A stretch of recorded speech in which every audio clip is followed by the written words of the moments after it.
My name is Iain MacKenzie. I'm the master of the Loch Nevis, and been here for just over 4 years now. The Loch Nevis is the smallest of the major fleet in the CalMac fleet. It's 949 tons deadweight. It's 49.5 metres long. It's got a 16.5 metre stern ramp because it's quite a specialist vessel. Pre-COVID would quite often be full to capacity. Post-COVID, travelling numbers haven't quite recovered. We're busier with freight, so there's more freight travels now.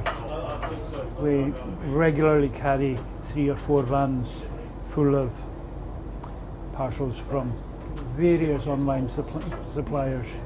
This route is the Small Isles service, so we sail from Malig to Rum, Egg, Macancana in the summer.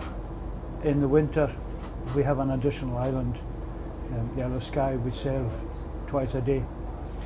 But what's really unique about these islands, the Rum, Egg, Macancana, is that they're relatively small populations. You can't just drive to them on a whim. You need a permit to take a vehicle across. If you do take a vehicle across, there's not really that much macadam road to be able to use.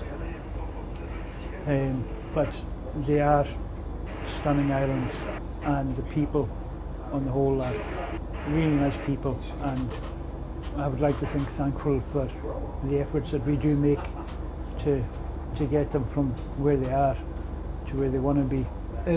This is a year-round service that we deliver all year round. The timetables do change in the summer. There's more frequency because there's more tourists come to see the islands, come to visit the islands, avail themselves of the walking opportunities, sightseeing, the animal life, the geological uniqueness of Rum and Egg. They're Lifeline services because without them the islands wouldn't be able to survive. Because yes, it's a discussion that's been ongoing for years and years. Lifeline used to be getting the goods, bread and foodstuffs and the other required necessities to the islands. But now it's evolved in that most of the islands rely on tourism as a major industry. So lifelines have sort of become grade, because where do you draw the line? Is it the bread and the milk, the feed for the animals, the fences to keep the animals in, the tourists to pay for the income for the students from the islands to go on study. So it's all become very grey on the back of the evolution of the islands. We've seen the services that we deliver increase exponentially. We've gone from being a 6-day-a-week operation where you split your time between the 4 different islands to being a 7-day-a-week operation. The biggest challenge, apart from the weather, is the political aspect of it, because we're a Lifeline service. There's a lot of interaction between the community groups, whether it's a ferry users group. So there's questions asked, why did you not do this? Why can you not do that? So there's a lot of answering that. The crew on the Loch Nevis are, we're quite light on officers. There's the master and the chief officer. There's a chief engineer and a third engineer. We've got a cook steward and a catering rating in the winter. In the summer we have 2 catering ratings, and we've got 3 DP ratings, which is dual purpose. They look after both the deck and the engine.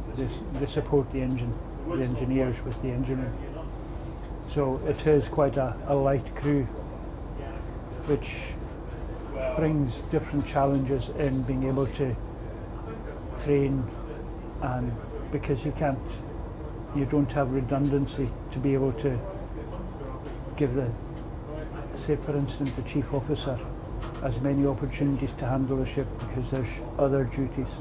Yeah, so it's hard to train and develop the successors, but the same as everything else in the industry, you have to make as much effort as you can to pass on the information to the junior ranks, because at the end of the day, knowledge isn't power. Knowledge is only of any value when it's shared, and if you don't share what you've learnt and what you've been taught, it just dies and withers on the line.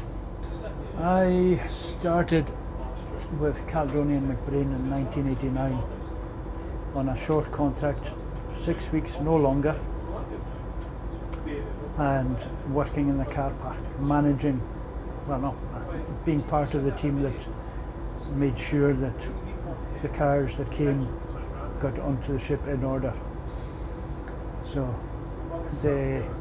within 6 weeks there was a vacancy on board, so I started on one of the smaller boats and worked my way through from the car park onto the deck, looking after the engines, to being charge hand, and then Skye Bridge was built, Bernary Causeway and the Eriskay Causeway, and at that point I thought no more of the wee boats, so I came to the bigger boats and started at the bottom again and worked my way up.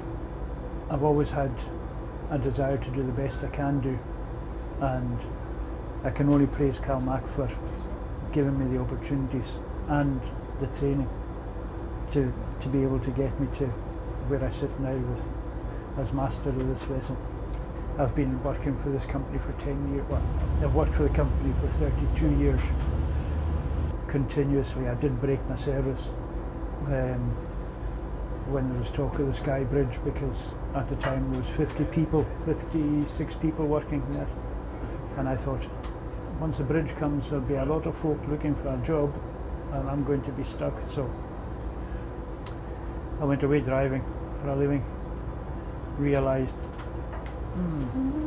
I'm away more driving than I would be if I was working on the ships. So I came back to the ships. Like other shipping jobs, the biggest thing that folk ashore may not realise is that to be here you're giving up time with your family. You might miss the first steps, your child's first steps. You might miss your significant other's birthday sometime. You might miss anniversaries, birthdays, Christmases. You might miss all of these things. Being away isn't as easy as it might seem or sound. The hardest thing is being away, knowing that there's something happening at home and being absolutely helpless to do anything. Now this is one of the downsides of the increase in communications. We're in this modern age where social media, you're always on communications, and back when my father was at sea, a Dear John letter might follow you around for a long time, but now the Dear John text might come as a voice or a video message to you, which without the support of friends, colleagues, can be quite a daunting thing to deal with. But would I trade it for anything else? Apart from retirement? No. You are mother, father, confidant to the crew. You're there to help, support, chastise if required. So it used to be that the captain was second only to God. God spoke first and then the captain spoke. But now in the modern age where And we have to be more engaging. Nobody has all the answers, and we've got more people to listen to and more people to engage with, and people are more educated, so it would be foolish to ignore any of their comments. I've been volunteering with Nautilus since 2006, 2007. Been on council. I was co-opted first and then been on council pretty much solidly since then. What have I gained from it? Lots of knowledge, experience, support when I've had any questions. I work as liaison officer, I work closely with Mickey Smith. There's the knowledge and the experience that's gained from there, and Nautilus gives you access to people with knowledge and experience, and there's the guidance you can get from the legal department, from the industrial department, and you can always feed into the comms team and be able to share what you know with others. The abiding memory will be the people, the places, the island, the people we've served, the places we go. I mean, all you have to do is look around for how beautiful the places are, and I'm lucky to have that and to carry on with it.